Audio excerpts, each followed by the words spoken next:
बड़ा एक अजीबो गरीब फ़ैसला सामने आया। तो ये नुकात बड़े अहम हैं। ये असरअंदाज होते हैं या नहीं होते, वो तो जब ये समातों का सिलसिला ख़त्म होगा, इख्तिताम पजीर होगा और फिर फ़ैसला सुनाया जाएगा, तो फिर देखते हैं। पहुँचे हैं, बाकायदा विज़िटर कार्ड्स उनको इशू किए गए हैं और फिर वो कमरा अदालत में गए हैं।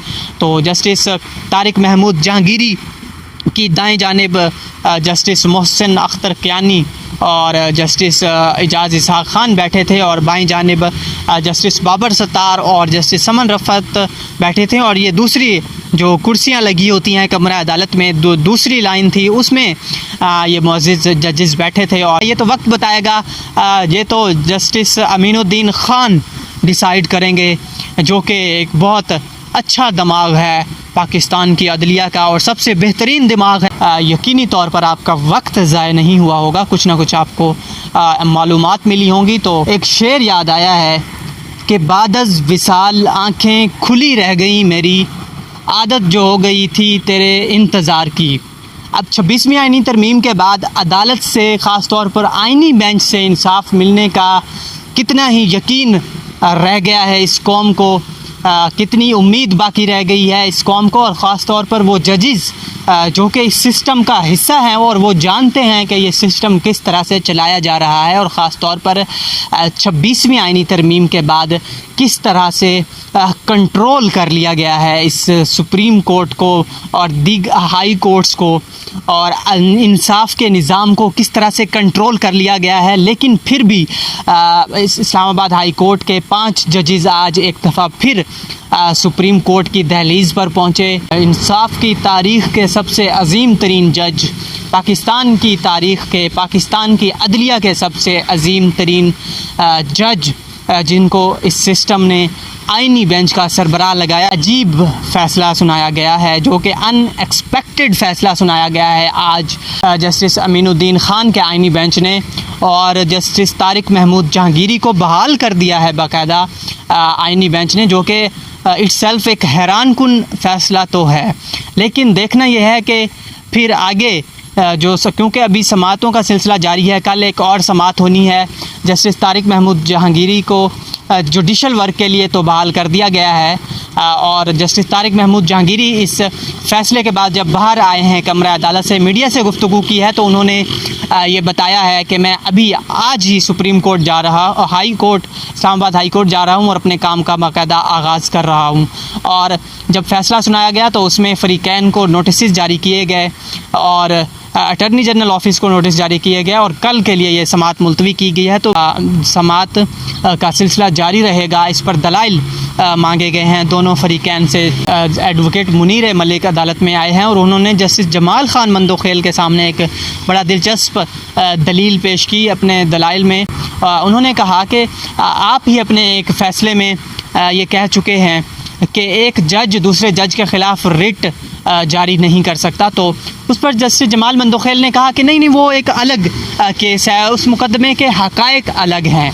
तो अब दोबारा जब कल की समात होगी उसमें मुनीर मलिक साहब पेश होंगे और होगा, फिर दलाइल दिए जाएंगे, तो फिर देखते हैं कि उसमें क्या कहा गया। इसके अलावा आज बड़ा एक अहम दलाइल पेश किए गए मुनीर मलिक की जानिब से। उनकी जानिब से कहा गया कि 10 जुलाई 2024 को जस्टिस जहांगीरी के ख़िलाफ़ जब ये रिट दायर की गई थी तब हालात और थे, इस वक्त हालात और हैं। जस्टिस तारिक महमूद जहांगीरी उन जजेस में शामिल हैं इस्लामाबाद हाई कोर्ट के जिन्होंने ख़त लिखा था।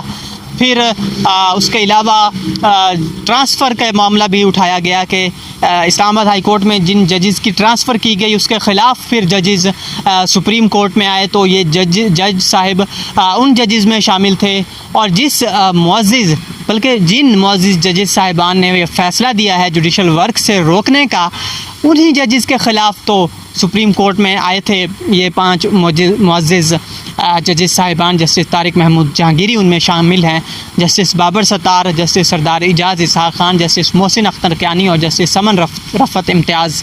तो उन्हीं जस्टिस सरफराज डोगर जो कि अब chief justice Islamabad high court बन चुके हैं और जस्टिस आज़म ख़ान उन्हीं के ट्रांसफ़र के ख़िलाफ़ सुप्रीम कोर्ट में आए थे और उन्हीं जजेस ने जस्टिस तारिक महमूद जहांगीरी को जुडिशल वर्क से रोका है।